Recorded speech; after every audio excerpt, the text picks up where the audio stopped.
Muslimin muslimat yang dirahmati Allah sekalian, kita melaksanakan korban ini, sebenarnya Allah Ta'ala nak tunjuk, bukannya kita korbankan lembu itu. Kita sebenarnya nak korbankan sifat binatang yang ada pada diri kita. Allah. Kita manusia ni banyak perangai-perangai binatang pada diri kita ni.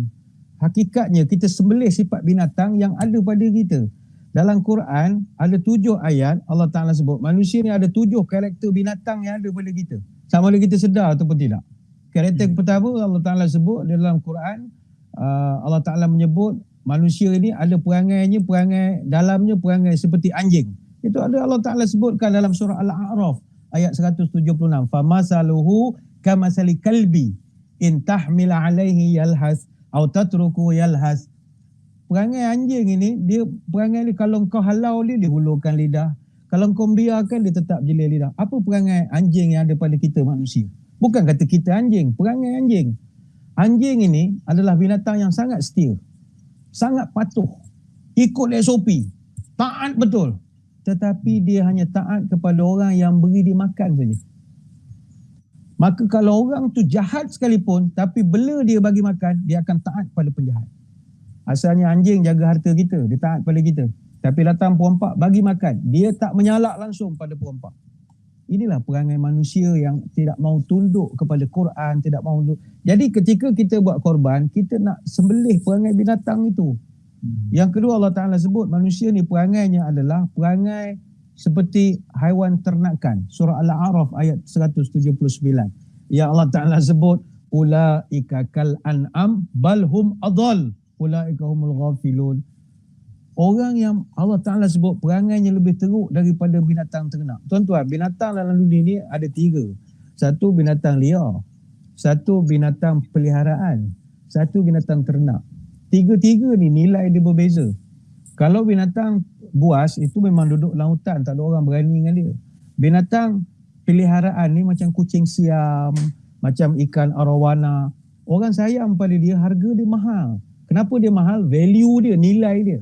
Tapi kalau binatang ternak, dia punya nilai terhadap gemuk dia je, terhadap berat dia je, harapkan besar je. Sebab tu macam lembu. Kita lembu ni, kita beli lembu ikut grade. Lembu macam kaki tangan kerajaan juga ada grade tu.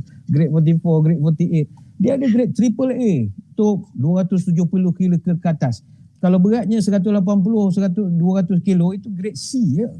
Tapi kalau AAA harga sampai 7-8 ribu, itu 270 kilo ke atas.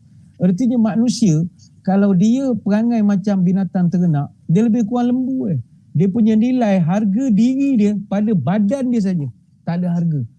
Siapa golongan ini? Walaqad zara'na li jahannama katsiran minal jin wal ins lahum qulubun la yafqahuna biha wa lahum a'yunun la yubsiruna biha lahum adhanun la yasma'una biha. Ada mata tak guna, ada telinga tak nak mendengar, ada hati tak nak bertimbang rasa. Ulaika kal an'am. Inilah macam binatang ternak. Balhum adall, bahkan lebih sesat lagi daripada binatang ternak. Jadi ketika hari korban, ini kita nak sembelih perangai-perangai lembu yang ada pada kita. Bukan lembu itu, lembu dalam diri kita. Perangai ketiga Allah Ta'ala sebut saya ringkaskan dalam surah Al-Baqarah ayat 65, perangai macam beruk, monyet. Apa perangai monyet? Serakah, kulu, kilir, melompat-lompat, tinja-kinja. Itu yang kita tengok dalam TikTok, melompat-lompat itu. Yang ini kita nak sembelih. Kita nak sembelih perangai-perangai begini. Yang keempat, Allah Ta'ala sebut perangai manusia macam binatang dalam Quran. Ini kasar sikit lah sebutannya, tapi terpaksa sebut sebab nama binatang itu memang itu. Apakah haiwannya? Wal khanazir wa ja'ala minhumul qiradata wal khanazir wa abadat taghut. Allah Ta'ala sebut ada manusia ni perangainya macam babi. Itu disebut dalam surah Al-Ma'idah ayat 60. Bukan orang, kita lah ada perangai-perangai babi itu.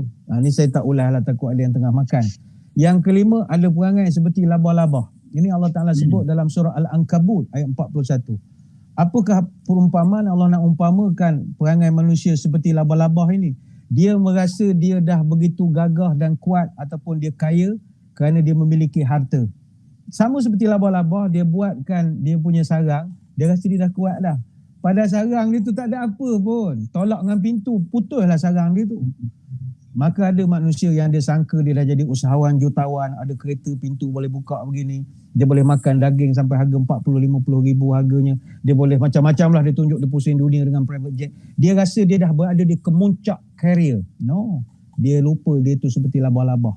Sebenarnya tu semua benda rapuh saja.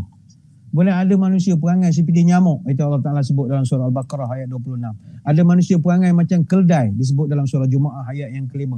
Saya ringkaskan, korban ni simbolik. Bukannya kita sembelih haiwan itu semata-mata, tapi sembelih perangai-perangai haiwan yang ada dalam diri kita. Allahuakbar.